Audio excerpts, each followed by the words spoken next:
بدیع الزمان سعید کردی سال 1878 دایک بویه. 1960 کوچا داوی کرد. سعید نورسی یان سعید کردی لگوند نورسیه سر به خزانه بدلی سیج دایک بویه.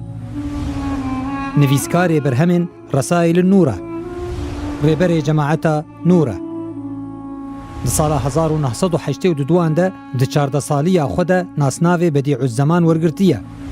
د سال 1925 ده به تهمت پشتگیری سرهلدان شیخ سعید بو باجار بردورایی ترکیه هات نفی کرن. جبر نویس و رامان خو چندین جاران هاتیه نفی کرن و زندانی کرن.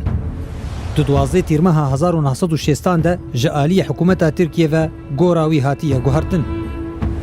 حتی نهاجی نایزانین کتر میوی لکودری هاتیه و شارتن. 23 آذار 1960 لرهای کوچا داوی کریه.